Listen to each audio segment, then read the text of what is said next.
Hi, everybody. I'm Mike. This is George. Um, we're going to have a chat. I mentioned, George, yesterday when I had Jack on that for you guys watching, basically what's happening is I'm doing a big project for Clio. And as part of that, I need to talk to some of the people at Clio. And I figured rather than just do it in my basement all alone, I'd push a button and share it with you guys. So that's what we're doing. George is going to talk to us about data stuff.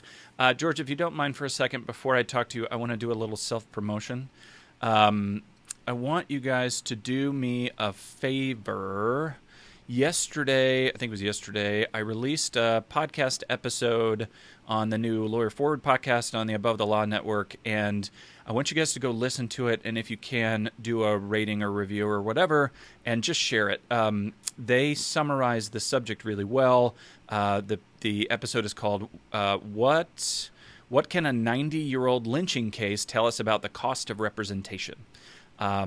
And it's largely about when we as lawyers sort of bend our values for the purpose of zealous advocacy, what does that do to us? What happens to us? And how does it affect us over time? So it's important for us to think about right now because we've got a lot of values being questioned and, challenged, and we're bending ourselves for clients all the time. So I'm going to add that link. I want you guys to do me a favor and just go listen to it, drop a rating or review. That would be helpful. All right, George, that's all the self-promotion for today. Well, that you know of. We'll see, right? I'll probably do some more. Hi. So I am going to talk to you about data stuff. I'm pulling up you guys' latest briefing because I'm going to share that in a second. Hi, Allison. Allison, I owe you a picture. Allison's here. Allison, I owe you a picture. I'm sorry. You could probably just pull it off the interwebs faster than I will pay attention to my email. Anyway, so, George, here's what I'm sharing in this piece generally is, hey, lawyer, you want to do a law firm redesign, whether because you want to respond to COVID or you shouldn't have waited for events anyway, what does that actually look like? What's a really good process for redesigning your firm, some of these service design issues? So it's going to be a tactical guide to how to do that. Part of that is using secondary data, and Clio puts out a lot of data, thank God, because the data in legal is just useless. So this is a good start. So I want to talk to you about secondary data stuff, like the stuff that you guys create, and then how to pivot that to usefulness for law firms. So let me start with a question. In a law firm redesign, what is the purpose of secondary data like Clio's? It's a great question, Mike, and a place where I spend a lot of time setting the stage with people before we dive into many of the data entities that we publish. So I think the biggest thing it accomplishes is seeing the forest from the trees. What we have in the profession is a fragmented audience, right? Unlike many other professional services and other, parts of the world or methods of employment, lawyers are interesting, especially in the United States, where 50% of them are solos and 80% of them work in firms roughly of 1 to 10 people. And so what you have are kind of like a whole I'm bunch listening of to myself. I don't know why, but my thing started playing. Sorry, go on. I hate it when that happens. Yeah. Are we good? Echoes sorry, I pushed the button. Sorry, that's my fault. All right. So you've got a bunch of airplanes in the air that really aren't communicating on what's going on in weather patterns, right, at high level. And I often use the frame of seeing the forest from the trees. Many of the people we work with, many of the folks who are part of your group, Mike, and in your community are individual trees in the forest. What they need to understand with the secondary data and consulting it is, what are the high level trends that net of somebody like Clio aggregating them and publishing them back to the profession, they can identify and then action from. So it's kind of like a map of the landscape. What's going on out there? And it begins the sort of design thinking process or something similar to that around, where am I going to land within this? How am I going to intentionally, design or build my practice within the frame of what's going on more broadly around me? And also, what are some of the things I can learn that I wouldn't know just by consider consulting the outcomes or some of the data provided and anonymized from tens of thousands of law firms versus calling a few, getting a potentially biased perspective. Yeah, and I maybe for simplicity's sake, give me an example of, if I'm a law firm, what might be primary sources of data, right, where I'm going and getting my own stuff, versus what are some good sources for small firms of secondary data, of research that somebody else has done. Give me some just examples of how I might pull that. For sure. So Look, a primary source for me as a small firm practitioner or a solo might be contacting my clients and getting feedback from them, interviewing them, contacting some people who inquired and never, went with whatever legal advice I'm offering, calling other law firms that I'm networked with and connecting and getting information from them to the extent that I can. The secondary information that we're talking about is something like a close to home example for me being these impact of COVID studies that we're publishing from Clio, or something like our legal trends report. This is going to look at, for all the law firms doing hourly work in the state of Texas, for instance, what's a high level average rate in terms of an hour of billable legal advice? And then can we cut that up into practice areas and other interesting things? And where you land is probably going to be very different as an individual. But keep in mind, when you create averages for tens of thousands of sources, you've got this secondary data source that you can consult as basically a benchmark, a profession level benchmark of what's going on out there. And how I love encountering this is, this actually, I think, came up in one of the Lawyer Forward live conferences I joined, was I shared the average hourly rate at the time for family law work, I believe in Texas. And a couple of weeks prior, I had shared a similar data point, and everybody in the audience there was like, it's way too low. No one's charging that little. I went, and the group, a few members of the group, at least in Lawyer Forward, were like, that's way too high. None of my clients pay that much. And so their primary data sources are in a different space. And what I'm getting is this average so that people know from a secondary perspective what the overall trend is in the industry. So, and you addressed this a little bit, but maybe I can get you to put a fine point on why, if I'm trying to figure out information that will help me make my firm better, why would I start with something like the Clio Legal Trends Report as opposed to I'm going to go out with a notebook and ask my clients for direct answers to direct questions? Why start secondary? The first thing you'd have in only consulting primary is bias, right? Like you're got a subsegment of the world that you're related to, that you have as an audience, and this secondary data source is broader reach. And look, like the effort and economies of scope and scale it would take for you to go and try to do your own research of, say, surveying thousands of legal professionals like we do, or thousands of clients like we do. It's broader, but it's also more of a benchmark, almost like you see a lot of economic indices, right? So you've got, maybe here's a tangible way to put it, you've got how an entire stock index performs and all those crazy charts that are going up and down all the time. That's similarly a broad industry-wide index. And then you've got your own stock portfolio, which might be performing very differently or very similarly. And you've got to kind of start with what's going on in the world and then pull down to that, what's going on in my world and how is it similar or different? Another major reason for that is that's how you can start to uncover areas of opportunity. And I like to kind of frame it more as the what, not so much the how or the why. And this kind of more qualitative based, or what you've been referring to as primary data gathering, helps you a lot more with getting to that why. So an example would be, my collection rate is way lower than the one that the Clio Legal Trends Report is publishing for my state or for my practice area. Right.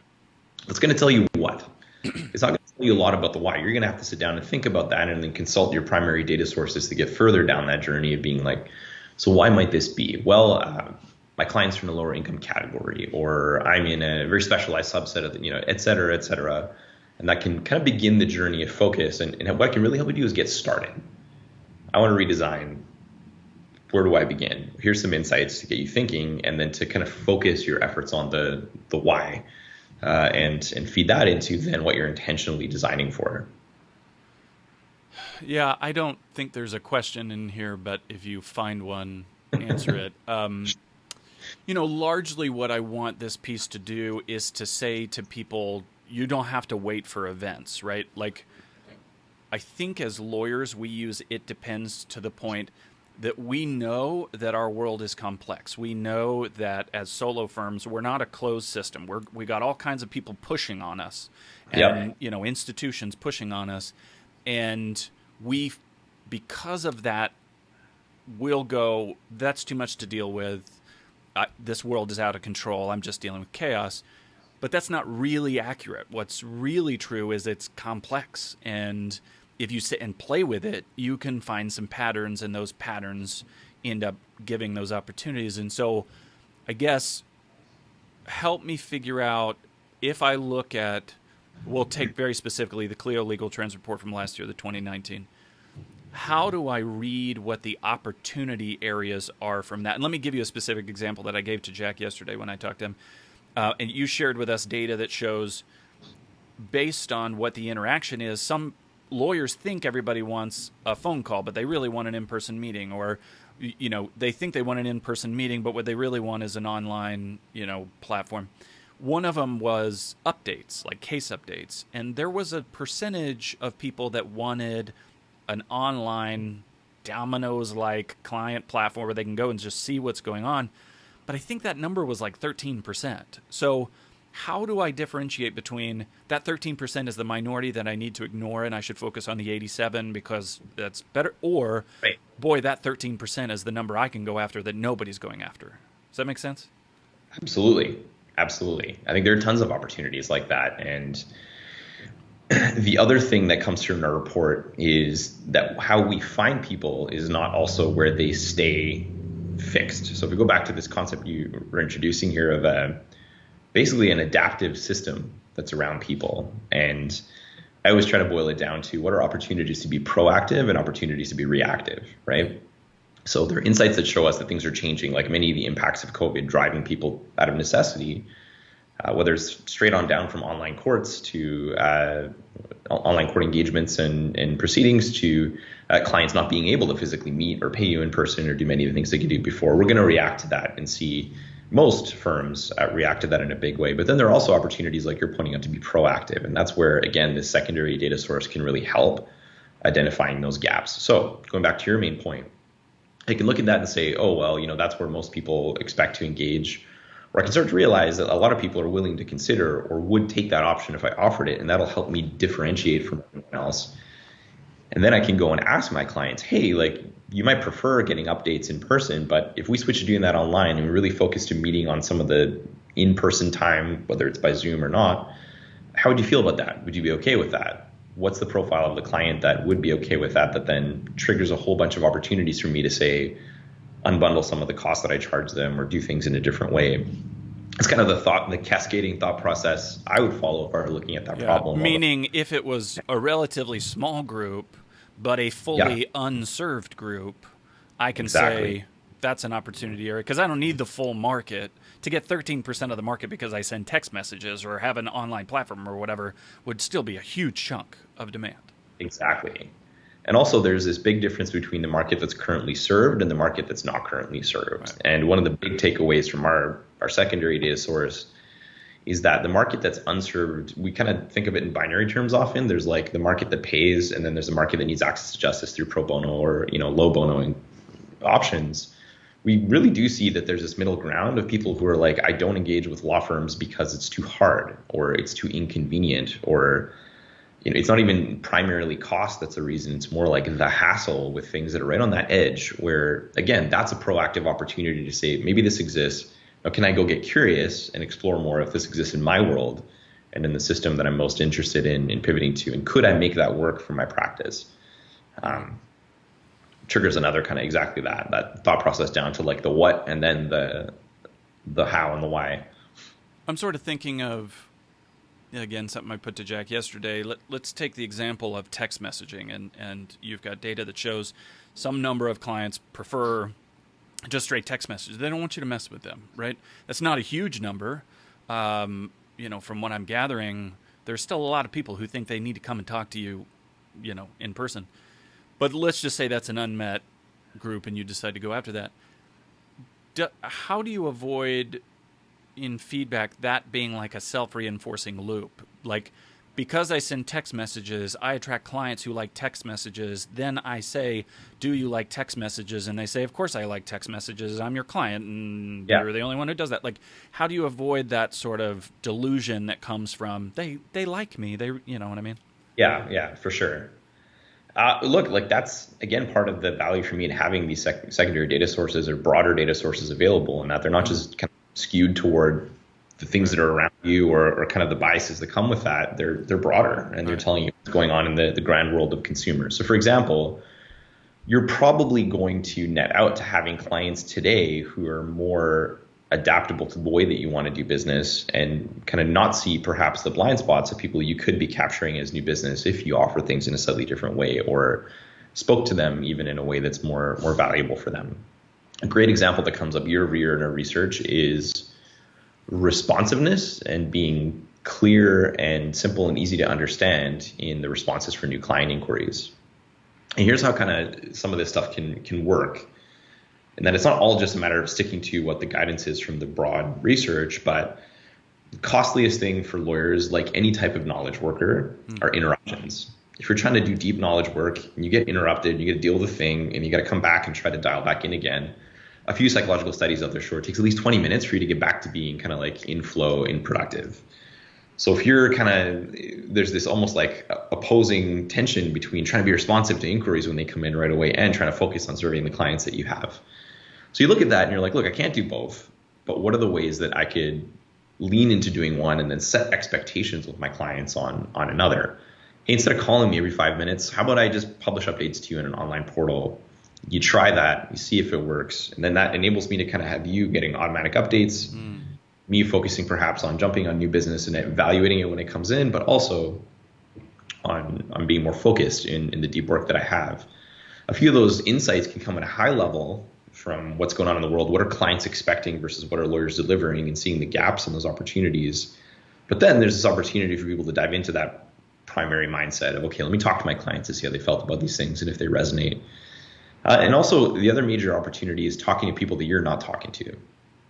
I think that's the other big thing, is the served market versus the unserved market for you as an individual practitioner. And that's what we hope to provide in a lot of this stuff, is a broader viewpoint. So speaking of, we'll transition over to primary data and talk to you guys about what Clio's most recent data shows for what's going on in the industry. But one of the things with service design processes is you're trying to analogize to other contexts, right? To other businesses in this case, and just see what you can learn. So what a lot of times they'll do is, if you've got, say, a legal services company sitting around, they'll put up Starbucks as an example, and they'll say, okay, what's true about Starbucks? And they list it down, and then they say, all right, what can we bring over that you think would be valuable? In terms of secondary data, because the data is so bad in law, you're going to get a lot better consumer data that you can find from all kinds of other industries. How do we take data that's not legal specific and draw an analogy without just introducing a bunch of noise? Yeah, it's the all-important step of gathering inspiration in the design thinking process, right? It's often referred to as getting outside of your own kind of context and gathering inspiration. And I think it's really important because consumer expectations are being set by their experiences and other customer journeys that they go on. Then they come to law, and it's this like really feels different and dramatic shift, kind of jarring experience even in many cases versus what they're used to. Look, I think there's always going to be a certain amount of noise. You're going to need to apply a critical lens to, is this applicable, or where not, where is it not a fit? I find lawyers have an all too easy time of doing that, to be frank. That's what they're born and bred and trained to do, right? So I think the trickier part is alternating between what are often referred to as fixed versus growth mindsets. A fixed mindset is, I'm going to find a reason for no. I'm going to kind of have a almost like threat response to change and find why it's not going to work. And we can always find one if we're looking for it. A growth mindset is understanding, hey, like, let's not treat what I'm doing today as being completely broken or completely bad. Let's treat it as a baseline and get into this zone of psychological safety where I can feel, okay, I'm going to grow. I'm going to capitalize on opportunity from here. And I think if you can do that, that'll really help sift that kind of signal to noise ratio piece that tends to come across. Like, you'll find the things that are really insightful. There are parts of Starbucks' model that work and don't. There's also parts of the Starbucks experience that suck, that are transactional, might not work at all for a legal practice, right? And I think the growth mindset, if you can get there, and there's some good discourse available to read on this concept, helps you kind of look at additional sources of inspiration and models and pull the parts of it that are really inspiring. Also, what excites you, right? What do you read and you're like, hey, that's what I want to be. That's what I want to be for my clients. That makes me feel engaged in leaning into a change. But a little bit more above and beyond the basics of, I want happy clients, I want to make a lot of money, right? Like, okay, got those. what else can we understand? If you're passionate about it, then it'll really pull you into, I think, sifting the signal from the noise that's out there. Yeah, it's an interesting, I think, because we are highly regulated. I mean, there is a different context, right? We are special in the sense that we're highly regulated, but it's just a constraint, right? In the same way that Walmart has to really pay attention to the constraint of physical spaces, and restaurants have to pay attention to the constraint of, hours, labor law requirements. Like, they're constraints. Stop being scared of them. Find the edges. And treat them as opportunities when they come up. So a good example would be even looking at transitions that are taking place in other industries too. If we think of this as a moment of transition, you've got Walmart competing with Amazon in different ways to try different models and see what the differences in the experience are and what pulls people from one place to another. You've got the age-old stories of like Netflix and Blockbuster and how those things went down, but also some of the observations being that things like Netflix and Uber as examples and rideshare services created markets that are now much, much bigger and serve a lot more total business than the things they went to war with at the beginning ever did. So yeah, a lot of examples like that to learn from. I'm sharing real quick the current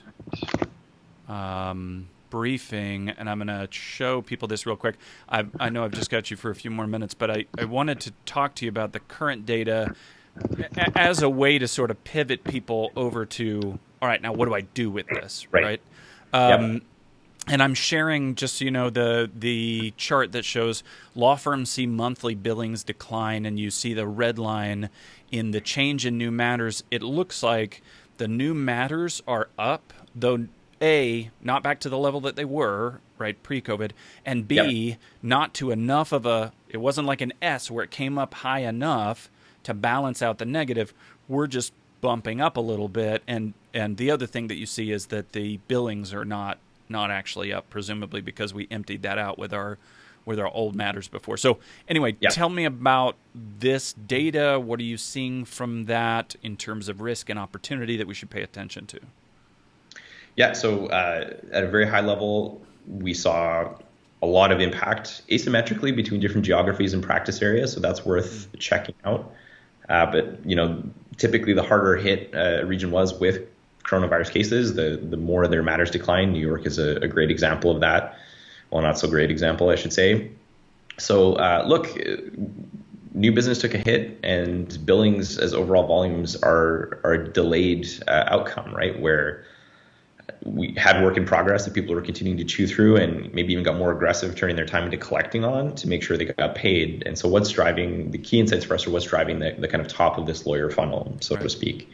A couple of key observations there. A lot of clients don't even realize that lawyers are open. Right. They assume they're shut down as part of the the shelter in place orders and not working with them in a remote way. A lot of clients have legal issues but are worried about their ability to pay, or they're choosing to procrastinate, right? Like deferred demand, so to speak, because they're going to wait it out and see if it makes sense to take on legal advice. So when I look at those trends, there's a reactive opportunity at least to put oneself out there and make sure that it's known that they're open for business. There's also an opportunity to differentiate. So can I offer flexible payment solutions to people and make it known, hey, I know what you're worried about, that you're not going to be able to afford this and you're choosing to defer this. I think you need help now. Let's work together on that. That's where a design journey, I think, can start, from just using one example of what we've noticed in this very wacky time. Well, I'm sharing a couple of the charts. One about consumers don't feel like they can afford dealing with a legal issue, which is, stayed about 53%. Do you know what that number was? Because, most people can't afford dealing with a legal issue. Do you know what that number is now relative to what it was pre-COVID? Like, what's the change there? Yeah, I don't think we have an apples to apples for this particular survey. Okay. We commissioned that work, in light of to understand what was going on and the changes. Although, look, I think the World Justice Project publishes that in their mind, 77% of legal issues don't get served even under normal circumstances. And furthermore, the average American couldn't afford an unexpected $400 expense in most cases. So it's just not one of those things that people save up and plan for in general. Like, to your point, it's not just the crisis time observation. I think this is something that we're seeing and feeling a bit more acutely now, or perhaps even just paying attention to a bit more now. But that's been an opportunity and a reality out there that does present an opportunity for new business. And I see a lot of lawyers think about it as like, those aren't going to be good clients because they're not going to pay and I'm going to spend time chasing them down. But again, they're not good clients for the way I have been doing things so far. Could there be a service offering for them that's different? It works for me too, right? In terms of how I engage with them. Not always the case, but that's a great design journey to go on. Well, and that's, sort of to close out, let's give this example. I'm going to show people this chart. What I want to pivot to is, all right, I've got this secondary data. It's given me, oh, hey, maybe there's an opportunity here. Now, instead of just rolling with it, how do I then take that to go and getting some primary data, like going and talking to past clients or current clients or whatever, and saying, all right, does this resonate for you or whatever? So let me share this example. 72% of consumers would prefer to pay their legal fees via payment plans, but only 53% of law firms are equipped to offer payment plans. So maybe I look at that as secondary data and I say, okay, there's an opportunity there for payment plans seem to matter to people. How do I now pivot that into, let me validate that with primary data, and then sort of how do I ideate on that? Yeah, so it'll vary based on the data points you have available to you from a primary perspective. But the first thing I'd look for is, can I find someone who didn't choose to go with me, who cited cost as the reason? Get them on the phone and say, hey, listen, if I presented you an option that looked like this and made upfront payment plans available, how would that affect your ability, but also willingness to engage in my services and my legal advice? Right. And really deep dive on that. If you can get multiple data points or perspectives on that, that'd be great. And then I'd also look at it from the perspective of who are the people that are talking to me already, who are the people who aren't. So look at something, maybe if you have enough traffic or inquiries on your website, do you see a lot of people kind of kicking the tires but then not inquiring? And if you make something like this known, oh, by the way, we offer flexible payment solutions, you see more people at least being willing to engage and turn into inquiries, and then go from there. So I think I'd look for ways to learn by interviewing, but also maybe even doing small tests around, hey, does this resonate with my audience? So like you might do like a Google AdWords campaign, like do two, one that says payment plans available and one that doesn't, and just sort of see how, even if people don't hire you, what's the click-through rate? How's that perform? Yeah. What's the interest level? Exactly. Right. Exactly. Or does that get people's attention, right? Does it stand out from the pack? And there's a whole world built around A/B testing, many of these things and calls to action. You do need enough volume to run an experiment, right, where you can get enough folks to have a conclusive proof. But for the typical practitioner, I don't think you need that. I think you can do tests and learn and iterate. Right. I think the important part coming through there that maybe we haven't talked about a bit, Mike, is a lot of this stuff is iterative change too. I think folks often look at it as like, I'm going to redesign this thing once. Right. I'm going to write it out for the next 25 years of my career. But I strongly believe that you do the small tests, right? Because you're more likely to make the changes, but also you iterate and you learn. And that way you don't operate under assumption, which I think is really important too. I know you got to go. Last question. Yeah. Just that you made me think of just now. I was just going to let you go, but it's your fault. You got me interested. Let's say I go out and I get some data from my firm. You talked about like the sample size issue, the issue of do I have enough people that I've asked? Would it be wise, would it be strategically stupid to try to aggregate data, right? To try to get other firms to share what they're doing.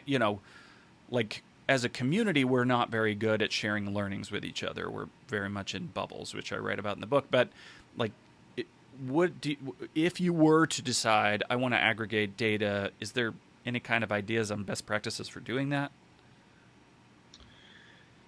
There are. I mean, there are a lot of tools that can help you that are either low cost or free. So there are ways to do that. And they also have reporting built in. I think one of the best ways to start, and maybe Karen will get into this a bit too in the conversation you have with her later because it's her wheelhouse, is using simple, effective surveying tools.